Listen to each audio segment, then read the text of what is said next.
friends. Welcome to Story Behind Podcast. This is the show for people who love hearing a good story and who believe the world could use more positivity. We're the team behind GodUpdates and GodTube, and we hope these weekly short stories will brighten your day.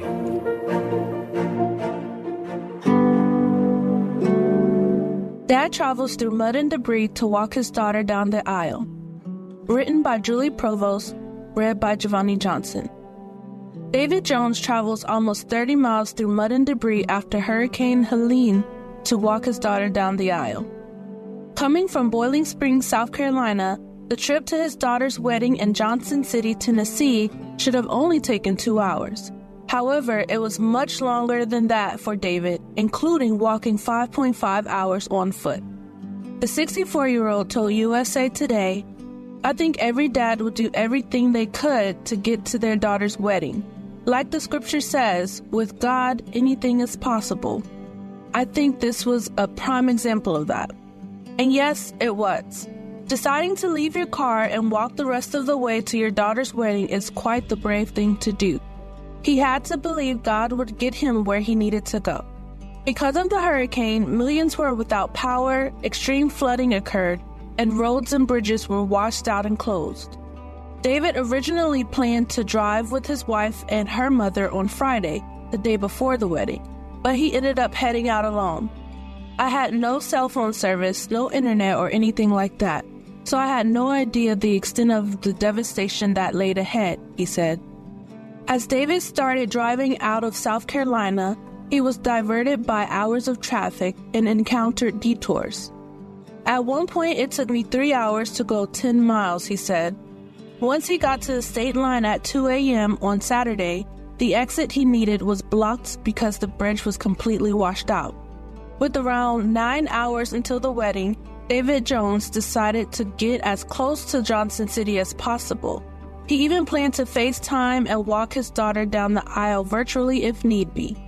He left his car at the exit on Interstate 26 and started traveling on foot toward the washed-out bridge. "I grabbed my backpack, threw in my shaving kit and a couple days of socks and underwear, grabbed my windbreaker, and off I went," David said.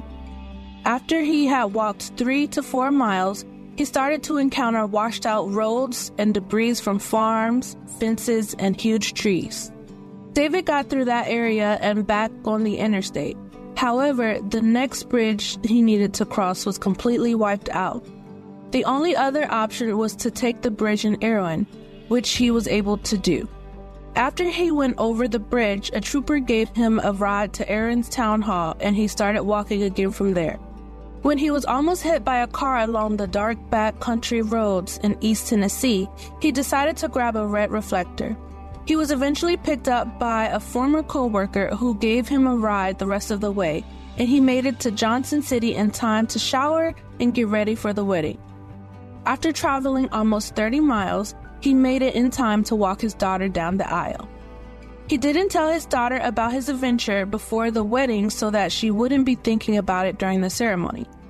He did bring out the red reflector he had used on his travels during his reception speech.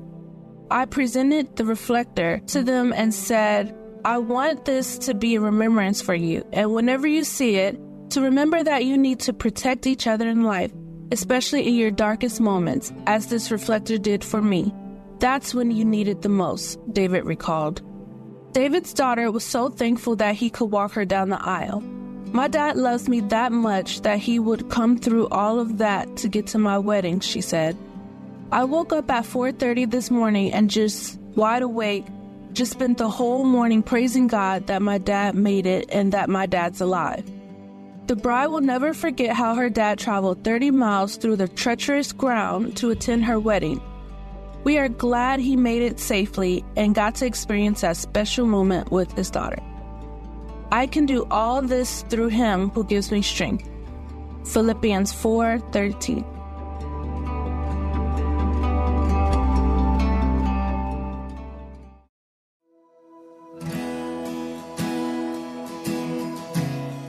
A 79-year-old broke her ankle after scattering her mom's ashes. Then strangers saved the day. Written by Heather Riggleman, read by Giovanni Johnson. A 79-year-old broke her ankle after scattering her mom's ashes, but then strangers saved the day. She called rescuers angels from heaven. We call them heroes who were in the right place at the right time. Ursula Bannister, an experienced hiker from Tacoma, Washington, faced an unimaginable challenge when she broke and dislocated her ankle on the High Rock Trail. Ursula went to visit where her mother's ashes were scattered, something she does every year. But this visit didn't go as planned. What started as a peaceful visit became a nightmare in a matter of seconds, and all it took was one misstep.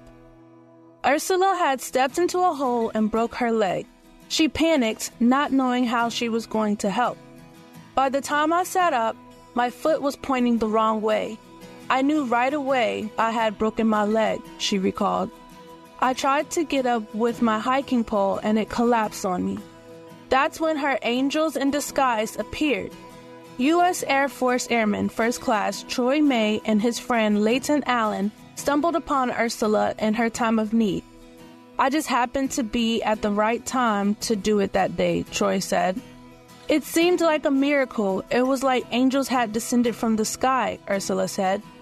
Despite the steep 1.6-mile trail ahead, Troy and Leighton knew the sooner they got her help, the better Ursula's chances would be. So for 3 hours, Troy carried her on his back. They walked and shared stories to keep Ursula distracted from the pain. She was incredibly grateful for their compassion and heroic efforts to get her the help she needed. When she arrived at the hospital, Ursula learned she had broken her leg in 3 places, requiring a plate and about 10 screws to help her leg heal. In spite of her injuries, she cares most about the strangers who stopped to help her that day. What began as a harrowing day of pain and uncertainty ended with an extraordinary act of compassion and strength, and she is so thankful for her angel friends. We'll be friends for a really long time, she said, proving how ordinary people can become extraordinary heroes when it matters most. Hebrews 13:2. Do not forget to show hospitality to strangers, for by so doing, some people have shown hospitality to angels without knowing it.